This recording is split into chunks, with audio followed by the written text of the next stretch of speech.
Welcome to If You Even Care. Thank you for being here. It is another late episode. It is. And, I expected the pitchforks. I really did. I anticipated the rocks through my window. And thank you for all the kind messages that you wrote on them. To wish a blight upon my crops and a plague upon my house. Not cool, you guys. Not cool, okay? So, fess up. Want to know who it was? What's going on? It wasn't even my fault, okay? That I couldn't record. I really wanted to. This past week has been a continuation of the bullshit from the week before. I do feel like at this point, I'm out the other side. But one of the things that happened was last Friday, my modem broke. So no Wi-Fi all weekend. And that kind of kicked off another round of stupid, just annoying things happening. They are all dealt with now.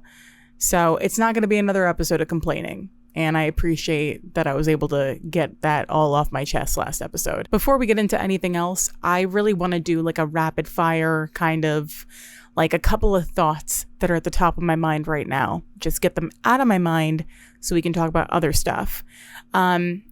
First thing being a question to you.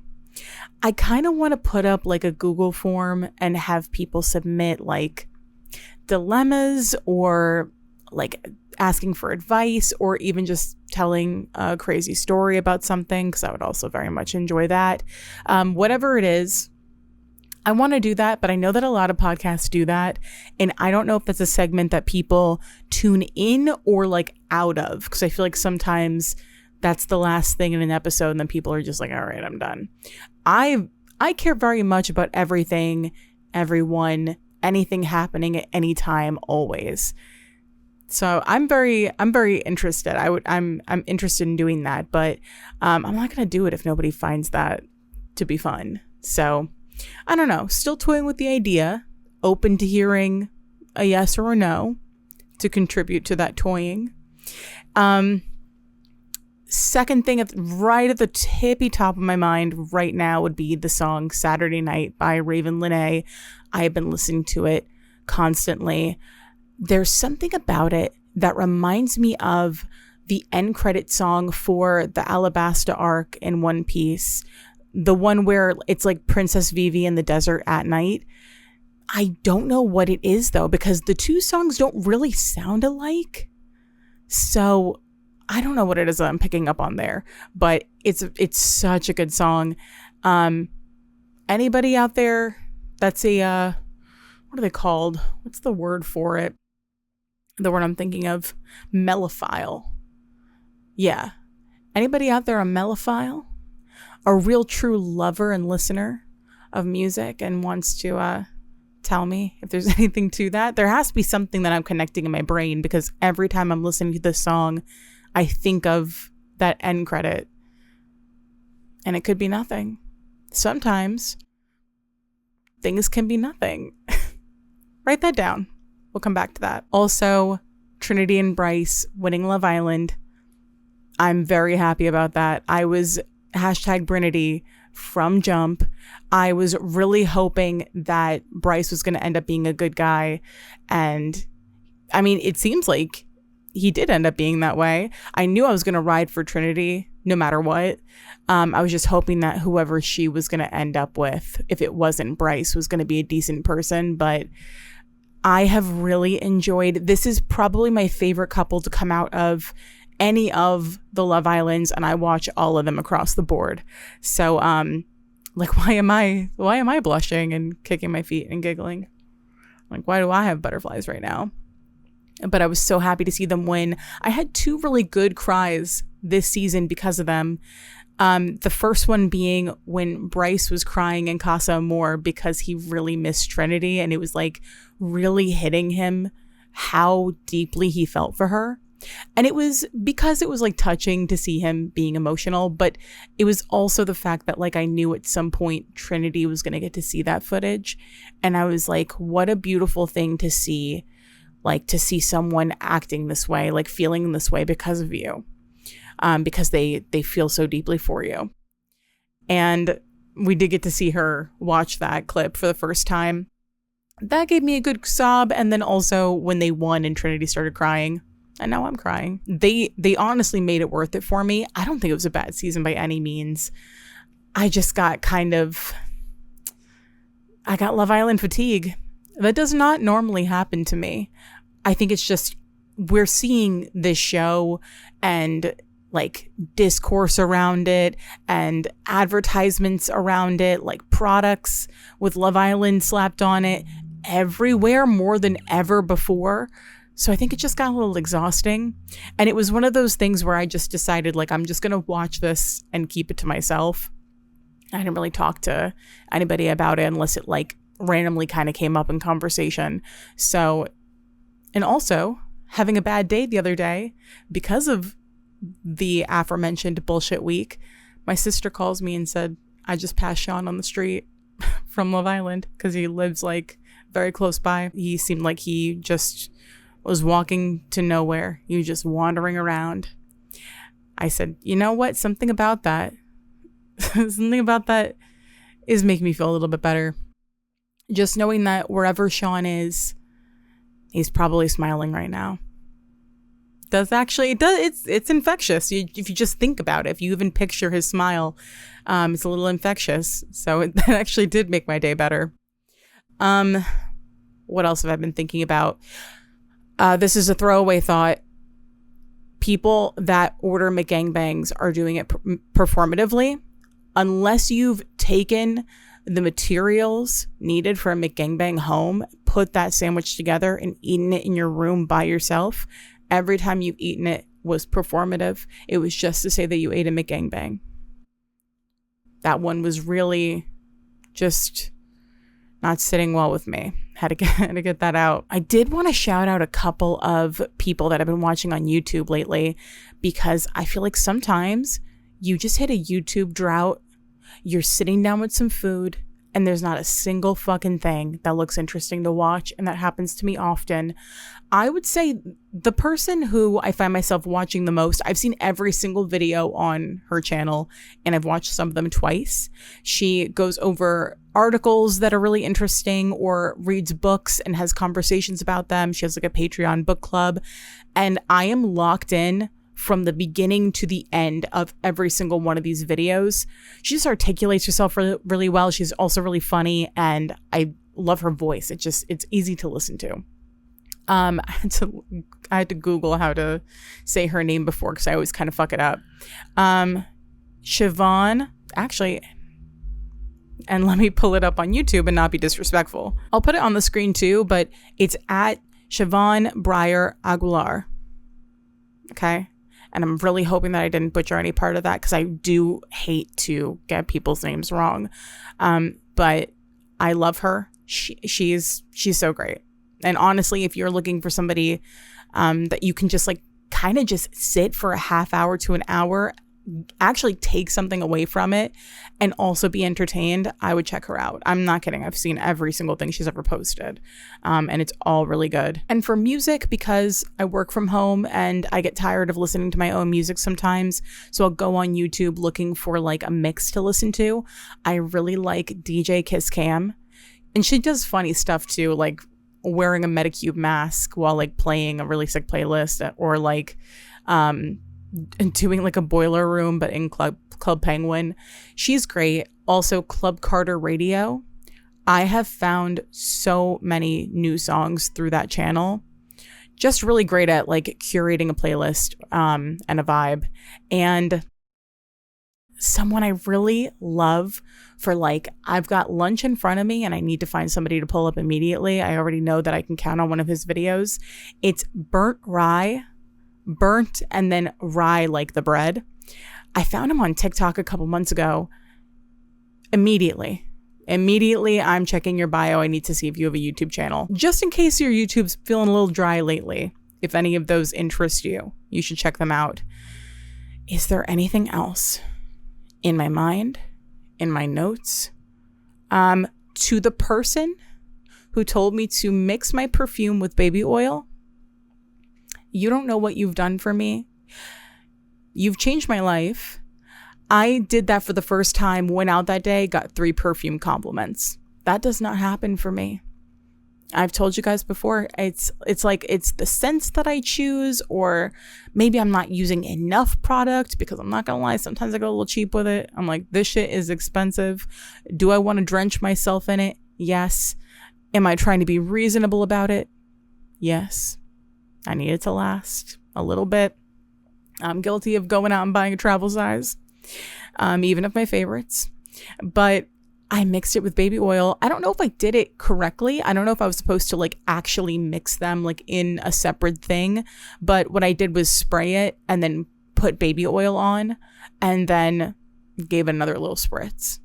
And I feel like I could smell my perfume on myself for once throughout the day. 3 perfume compliments. That felt real good. That felt real good. I started getting a little bit like, yeah, I don't know. It's like something that like I just like made. You know, after 2 compliments, it's like, maybe I can gatekeep. Oh, no. No, somebody comes up to me and compliments me and I'm like, well, open up your phone and I'll send you the link. Do you want it? I have it on me. Do you want my lip combo? And I'll carry that compliment with me for the rest of my life. I put this top on today, and yes, I did wear it a couple of episodes ago. And if you noticed that before I'm mentioning it right now, close the video. Don't pick up on things like that. But I put this top on, and I remembered when somebody left me, I think, a TikTok comment where they said that this color brings out my eyes. Every compliment sticks with me. And the hateful ones, which are kind of just like random on TikTok once in a while, will be somebody that just like, I don't know, they're having a bad day or they don't get what I'm saying and they're just like, stupid. Those stick for a little bit, but they do fade. They fade with time. A compliment about my perfume will last me until the end of time. I would be able to pick you out in a lineup. I'm going to remember your face forever because you don't know what that means to me. So, like I was saying, this past week, continuation of the week before, let me just, I'm not going to say most of what happened because honestly, it's just stupid shit, inconveniences, stuff that cost money. So it's been like frustrating, but it's all pretty much dealt with. But on Friday, my power went out again. My power went out the Friday before during the heat wave because a tree fell. This time it was because of the weather. The power went out 10 minutes apart from when it went out the Friday before. And I found myself in the exact same situation. I go to sit down, food hot and ready, right before me. I'm about to turn on House of the Dragon and catch up. And the power went out. And I'm telling you, I shut down like an animatronic. I actually just like powered down. I ate my food so fast, I got no enjoyment from it. I still finished all of it, but I did not enjoy it at all. Went and laid down in bed and I just spaced out until it came back on. I was like, I don't care anymore. I don't care anymore. If I don't care, nothing can hurt me. Nothing can bother me. And then trying to reset the modem when it did come back on. It's the way that it's set up. Like the only place it could be plugged in is behind where the couch is. This thing is so cheap. It's the second one that I've had that's broken. The thing that screws into the floor, you know, the thing. So the thing broke, came right out. Yoinked it. Some wire got wrapped around it and it got yoinked out. It just kind of felt like in a sitcom or like in a cartoon when like something falls into something else and then that thing catches fire, which causes something else to explode, and then that thing rolls down a hill, and like that's kind of how the past 2 weeks felt. But now I just feel kind of like, and let this not be taken as a challenge to the universe, because I know she's got a sense of humor. And I'll be knocking on my wooden floorboards as I say it. I feel like all the things have happened. So it's kind of like, all right, it's all done. That's kind of how I view Like anytime it's just when it rains, it pours kind of shit, I'm kind of just like, yeah, and it's all done now because everything happened. All the things happened now so that for a while I'm good and I'm clear, paid my dues, and like, we're okay now. But my anxiety was kind of iffy the last like 2 weeks because of all of this, and just stress triggering like OCD and anxiety, just a nice little medley of stuff going on, but a cheap frozen medley. So it was mostly anxiety, only a little bit of like OCD here and there. And I feel a lot better now, but it was making me reflect on how bad my anxiety used to be. In fact, I could go back to a year from now when I was so excited to start recording this podcast. It was the first like solo thing that I'd ever done, and I was really enjoying it. There's a fly in here, and it will pay. I feel like Pigpen. I'm like, if there's more than one fly in here, I'm going to freak out, because that is Pigpen. I was so excited to do this podcast, and I was having so much fun with it. And then I got really, really sick, and it felt like every time I was sitting down to record, because time had gone by, I had no voice for a while. It was like I was just mind blank. I couldn't speak. I was freezing. And that fear of being perceived hit me all over again, hit me like a truck. Which really sucks when you feel like you've done so much already, and you feel like you've kind of overcome it as much as you can overcome it, because it's always there. It just doesn't have to be in the forefront of your mind, keeping you from doing things. It still exists. It's just not loud. It was loud again. And I couldn't do it for a couple of months. I was like, I would try once a week or once every other week. Sometimes I'd be like, let me give myself some time, sit down, hit record. Nothing would happen. And I was scared, because I was like, I really hope that I have things in check more this year than I did last year. I've got myself in a better situation, and a better handle on my anxiety. There was a time when posting myself online, putting myself out there in any way seemed like impossible, something that I could never ever do. I would say like late teens, early 20s, I was like, there's literally no fucking way. That's out of the question, because I had such bad social anxiety. And I mean, when I say leaps and fucking bounds, girl, from the way that I used to be. It's weird to look back on sometimes and know that like I'll look back on a memory of me being so anxious, or like feeling like I couldn't speak up for myself or whatever it is, and I feel so disconnected from that version of myself that it doesn't even feel like I'm looking back on a memory. Sometimes it feels like I'm watching like I'm playing back a clip from a movie I watched. To put it in perspective for you, when I say leaps and bounds, the very first job that I ever had was at Burger King. I had just turned 16 and my friend worked there and she got me a job. I felt so sick every single time I had a shift to go into, because it was like I knew all these people that I barely knew were going to talk to me.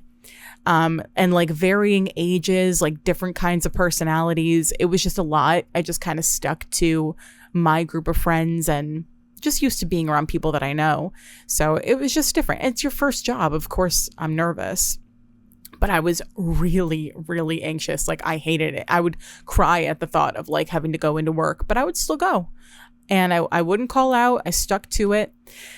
But I had a hard time speaking to people still, because I was so anxious.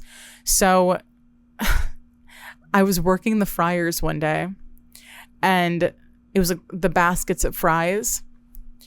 And however I grabbed this basket, it almost fell out of my hands. So to steady it, because it was going to cling to the floor. And if it clanged to the floor, it was going to make a mess. It was going to make a loud noise. Everybody was going to come over and see what happened. And I had no time to set it down anywhere. from where I was. It was like an isolated fryer. So rather than letting it hit the floor, I held it against my arm until I could get it over to where I could sit it down. So I held a basket straight out of the fryer against my bare arm for probably like 3 or 4 seconds, which doesn't sound like a long time. That's a long time. Normally you burn yourself on something and you pull away immediately. I had to fucking hold it there until I could walk over and set it down. All because I did not want to be a burden, make a mess, cause a scene. Like, I don't know what I thought was going to happen. I don't know if I thought everybody's going to come over and take turns, like, hitting me. Like, I don't know. Like, what's the absolute worst case scenario here? I would rather get hit with, like, a little bit of oil on my legs than what I actually did. That was terrible. So I set it down, and I didn't tell anybody that I burned my arm. I ran my arm under cold water in the bathroom. And then I was like, okay, I've got like an hour until I go home. I just have to make it an hour, and then I can, have my mom look at this. And I just needed nobody to notice for an hour. I clean everything up, switch everything out. I'm going back to doing my job. At this point, the pain has set in. I think my coworker saw me. Somebody saw me and saw my arm where there was a bright red, like checkered pattern. I'd clearly been burned. And they were like, what? Why didn't you tell anybody that happened? I had a scar there for years. Only in like the last couple of years did it start to fade? It's almost gone, but I had a scar of a very clear checkered pattern on my arm for years because of that stupid decision. That was so ridiculous. But I was like, I just don't want to be a burden to anybody. I don't know. And they were like, yeah, we need to report this. Also, are you okay? But like, yeah, we got to report when this stuff like that happens. And then I actually got burn cream and like some bandages, and they were like, we could have just sent you home immediately. Just didn't want to bother anybody. Sorry, you guys. Sorry I fucking burned myself when I didn't have to. I just could not handle the thought of that basket hitting the floor, making some loud clanging noise, everybody coming over to help me clean it up. And I had a couple of seconds, if that, to like decide what to do. Somehow that seemed like the better option. So it was bad. It was bad. And this is going to sound probably kind of dumb because it's just one of those decisions that you make in your life and you don't realize how much it's going to change the path that you're on. I started working in the service industry, and I started out as a hostess and moved on to being a server. And that really did change my life. It gave me the opportunity to talk to new people every single day, to work with every single kind of different person that there was, to deal with conflict, to deal with people that are mad at you, people that want to make you laugh, you make them laugh, every kind of like thing that could happen when you're working with strangers. And then also working in a place where you have to talk to everybody. You have to get to know all of your coworkers to a certain extent because we run each other's foods. We cover each other's shifts. You have to use your voice in that kitchen. If something comes out wrong, sometimes it's a fucking rush and you're going to go back and forth with cold side or whatever it is. And you have to stand your ground. Sometimes people are going to be dicks. They're not going to want to run your stuff out, whatever it is. You have to learn how to stand up for yourself. It changed everything for me. And it wasn't because it was like the best job ever. It wasn't. And there were days as a server that you'd go home with $18. It would be rough. And then there's other days where you'd make some big party of 20 people laugh. You'd go home with like $250. But it taught me how to really talk to people. And if I hadn't done that, like if I had started working from home or something, not that I would have at that time, but like there were so many other ways that could have gone. And I'd like to think at some point I would have gotten past that social anxiety, but I don't know how it would have happened. I'm just glad that it unfolded the way that it did. I think when I was younger, I also used to take having anxiety about something as like, not that this is something that I would voice out loud, but I know that I would have this thought creep up where I'd be like, okay, because I'm having anxiety about this, it means that I'm not supposed to do it. Not in the way that like, yes, you should have anxiety before you go and like jump off a cliff or something, like go bungee jumping or like skydiving, something where like your body is like, you're not supposed to, you shouldn't be doing this. You're not supposed to be up here. It's not natural. But stuff like where it's just something that I know I have to overcome. I have to get on the other side of it to get what I want. I would be like, okay, well, because I'm anxious about it, maybe that's like the universe telling me that I'm not supposed to do it, which is just not real. Doesn't make any sense. But it was a thought that used to creep up for me.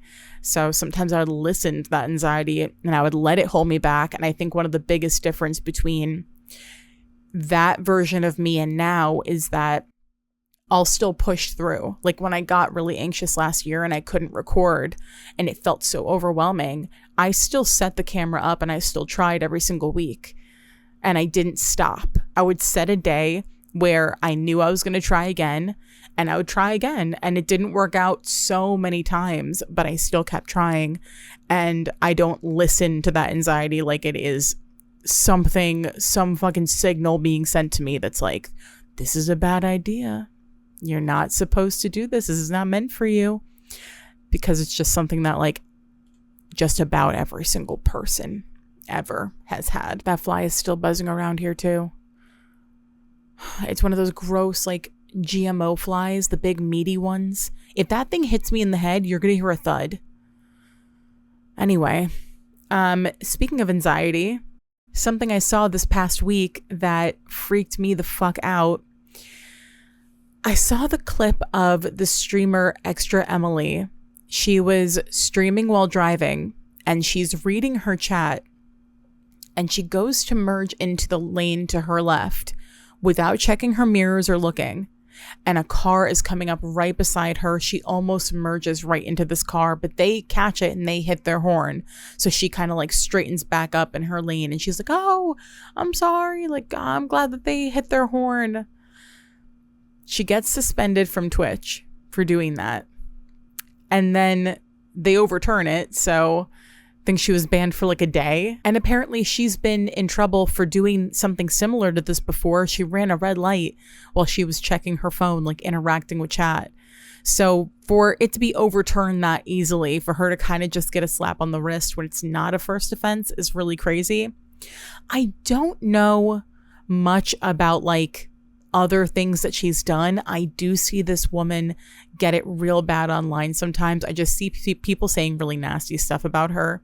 That isn't like a fair critique like this. Like you can see somebody streaming and almost cause somebody else, like almost get themselves and another person in a car accident because they're fucking reading their phone. And you can say that's stupid. You shouldn't be doing that. I think that's fair.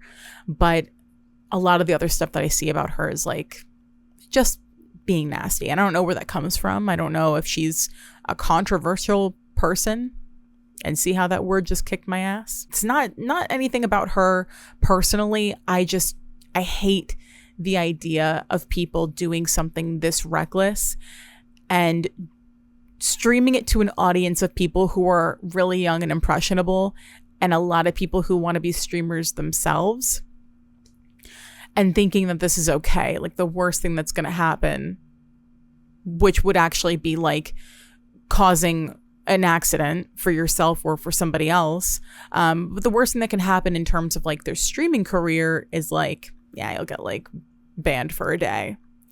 That's pretty shitty. Stuff like this really, really scares me. Like I can't even watch like a clip from like the news where they show cars getting into an accident, a car running into something or running a red light. Spooks me too bad. Put me on edge. I won't be able to sleep. So that really bothered me. I've also been the victim of having my car hit while parked. Never been in a car accident. And again, knocking on wood. Never been in a car accident, but I have had my parked car hit 5 times. 2 of those times completely totaled my car. 1 of those times, in fact, I feel like 5 isn't enough. I feel like it's been more, because now I'm remembering another time where a guy like backed into my parked car, and then I saw it happen and we went over and talked to him and he was like, no, there's no damage. And then as he said that, the emblem on the front of the car rolled off. He tried to act like he didn't hit it. It has been more than 5 times, but 2 times my car got completely totaled. One of those times, it was on a holiday. I think it was on Easter or something. Some guy in the middle of the night was drunk driving and ran into my car going, I don't know how fucking fast, but he smashed his truck into the car, got out, ran away. What are you going to do? Ran away, so nothing came of that. The car was totaled. I just had to get a new car. The second time it happened to me, and this was one of those moments where you cannot believe the interaction you're having as you're having it. It just doesn't feel real. Years ago, I go to support a friend at their drag show. I leave an hour later, come back to my car, and find that somebody had put it into a hydraulic press. My shit's been turned into an accordion. I'm standing over my totaled car, sobbing. I have no idea who did this. Whoever it was took off, or like, I don't know. My friend is trying to comfort me. I'm like, I have no idea what to do. I have work in the morning. I have no money for a new car. My insurance, they're going to tell me, I don't know. I don't have it on me. I don't know. I don't have anything on me. I don't know. They're going to turn their pockets inside out and hand me some lint. So no luck there. This woman down the block has been watching me crying over my car. She walks over to me and she goes, "Is that your car?" I'm an empath. Yeah, I go, "Yeah, it's my car. Like, did you see anything? Did you see it happen?" And she goes, "Yeah, that was me." Immediately I'm picking up on like she's being really standoffish, which, you know what, when you get into an accident like that, you hit somebody's car, you don't know how that person's going to react. So to have your guard up a little bit is kind of fair. It seems a little excessive though. And also she smells like liquor.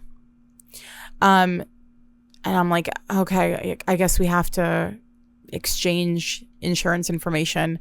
She goes back over to her car, and I'm saying to my friend as she's walking back over, like, my car's fucked. Like, it's totaled.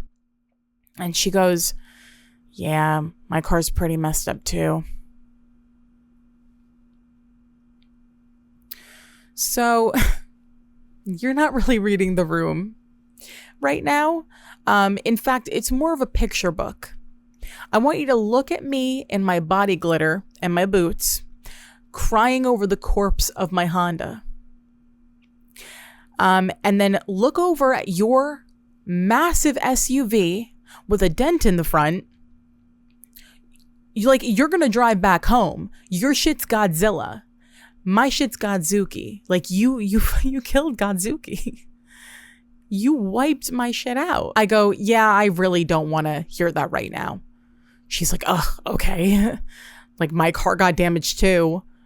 Walks away. Walks back over towards her car with all of her information. This is going to be pulling teeth. Perfect. I call my mom. She lives like around the corner. She has to give me a ride home anyway after insurance information is finally exchanged.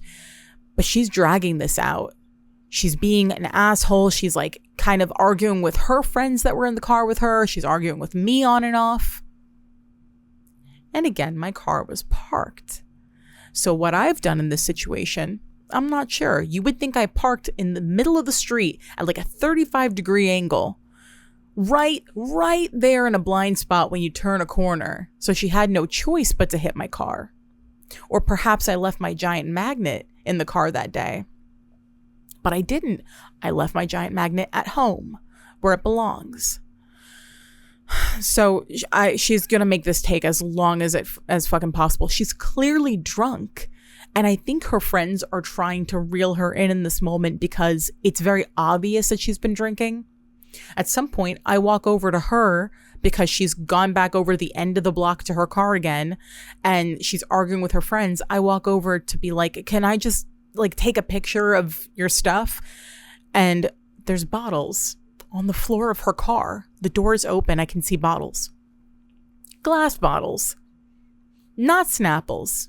That's for sure. I recognize the body of a Snapple any day. Now my mom pulls up, and then a minute later, her mom pulls up. I see what you want to do here. All right. Yeah, we can go. We can go mom for mom. You want to go mom for mom? We can go sister for sister too. Bring out your strongest sister, okay? In fact, your Gram and Peepop versus my Mew Mew and Poochie.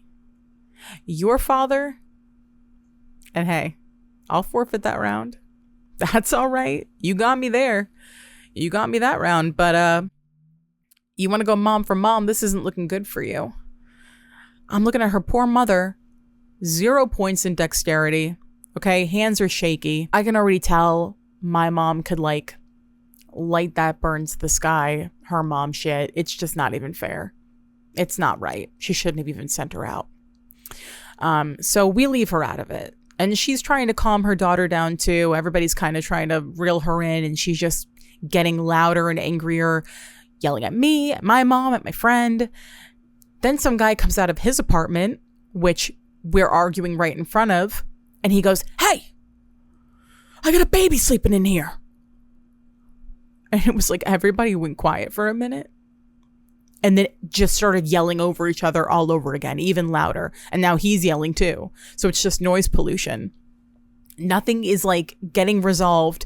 I still to this day don't understand how my parked car getting hit by her causes her to yell at me. And I wasn't even being nasty. I really should have been. But it was like, I'm so upset. I can't even channel anger in that moment. I'm like frustrated, especially once I heard that shit about like, yeah, my car's pretty messed up too. If you don't go to hell, that was when I actually started getting frustrated. But before that, I'm like, I'm holding it together the best that I can. I'm more sad than anything. Sad and like stressed out about like, what am I going to do? I don't have money for a new car. The cops pull up now, which is perfect because what the situation really needed was a couple of boys standing around scratching their bellies. They come out of the car, shirts already rolled up. I'm like, hey, I need you to lock in right now. Okay. She hit my parked car going Mach 10. She is trying to fight everybody. And she's clearly drunk. And they're like, okay, whatever. They talk to both of us. Nothing happens, by the way. She doesn't get breathalyzed. Nothing happened. I had to talk to my mom and be like, am I having like a false memory here? She didn't get breathalyzed, right? She was like, no, they didn't do anything. All right, because that's what I thought. But at this point, the police handle the exchange of information. So everything actually like gets done. And hey, she had some nice insurance too. I don't know what she was fucking hooting and hollering about. I don't know what that was for because she didn't have the general like I did. I was driving around in a nice little car for a couple of days before they ripped the keys out of my hand, handed me $1,000 and said, "Good luck, Charlie." And was it worth $1,000? Yeah. Yeah, maybe 1,020. Because because of the memories. And I kept her clean and she was cute and she had a great sound system.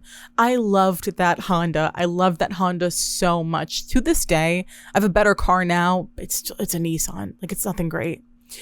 But like that car was my favorite. And to be taken out like that, you just, and every time I leave my little Nissan now, I just give her a little, like, right on the hood. Little kiss on the hand to the hood, because you just never know when it's going to be the last time you see them. And a lesson was learned at the end of the day, because now I pay out the literal wazoo for full coverage insurance, because it total my parked car twice, shame on me.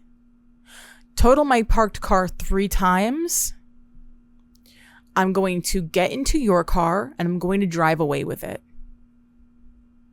And you will never find me. I promise you, you'll never find me.